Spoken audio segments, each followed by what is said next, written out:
Hi tech होने का दम भरने वाली अमेठी पुलिस एक परिवार के कातिल चंदन की गिरफ्तारी में पूरी तरह से फेल साबित हुई। लाव लश्कर, उपकरण, संसाधन सब धरे के धरे रह गए। पुलिस सिर्फ यहाँ वहाँ दबिश देने में व्यस्त रही और एसटीएफ ने अपना काम कर दिया। एसटीएफ द्वारा चंदन की गिरफ्तारी होने के बाद अब पुलिस अपनी पीठ थपथपाती दिख रही है। रायबरेली के रहने वाले शिक्षक सुनील कुमार, उनकी पत्नी पूनम और दो बेटियों की अमेठी के अहोरबा भवानी कस्बे में हत्या की घटना ने लोगों को हिला कर रख दिया। घटना के बाद कई तरह के कयास लगाए जाने लगे कि आखिर पूरे परिवार का सफाया करने वाले कौन और कितने लोग होंगे। कुछ देर बाद पता चला कि शिक्षक की पत्नी ने रायबरेली के ही रहने वाले चंदन के खिलाफ छेड़खानी का केस दर्ज कराया था। इसी को आधार मानकर पुलिस ने कार्रवाई शुरू की।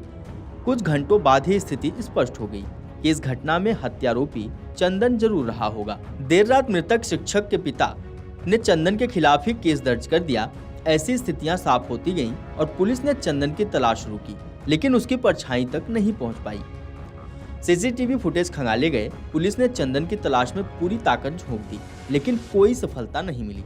एसटीएफ ने यमुना एक्सप्रेसवे पर जेवर से चंदन को गिरफ्तार कर लिया। पुलिस हाथ मलती रह गई। पुलिस सूत्रों के अनुसार चंदन एक्सरे टेक्नीशियन था। वह अच्छी कमाई भी करता था। करीब 1.5 वर्ष पहले वह पूनम के संपर्क में आया था।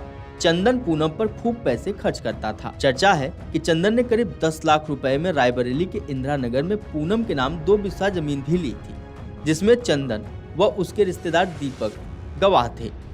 चंदन ने पूनम और उसके परिवार से अपने रुपए मांगने शुरू किए तो दोनों के संबंधों में खटास आ गई। इसी के बाद पूनम ने उससे दूरी बनानी शुरू कर दी। यही रार आगे चलकर हत्या की वजह बन गई। पुलिस भले ही दावा कर रही है कि चंदन वारदात के लिए पहली बार अहोरबा भवानी स्थित पूनम के घर आया था, लेकिन सच्चाई यह नहीं है। वह कई बार यहाँ आया था। उसे क्षेत्र में मकान की पूरी जानकारी थी। चर्चा है कि जब से शिक्षक का परिवार यहाँ रहने लगा था, तब से वह यही चक्कर लगाता रहा। उसे क्षेत्र की पूरी जानकारी थी। तभी उसे पता चला कि वारदात कैसे, किस समय अंजाम देना है, किस तरह भागकर निकल जाना है। इसलिए उसे घटना के दिन अपनी बाइक रिश्तेदार की दुकान के पास खड़ी की। हत्या के बाद वह भागकर अपनी बाइक के पास पहुंचा और फिर आसानी से फरार हो गया।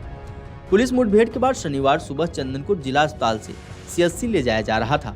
इस दौरान उसे सवाल किया गया कि घटना में प्रयुक्त पिस्टल वह कहां से लाया था। उसने जवाब दिया कि पता नहीं। उसने पूनम से रिश्ते की बात भी नकार दी।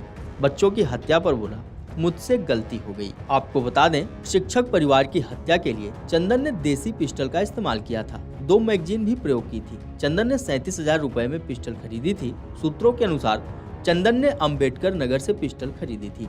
पुलिस असलाह सौदागरों के बारे में जानकारी जुटा रही है।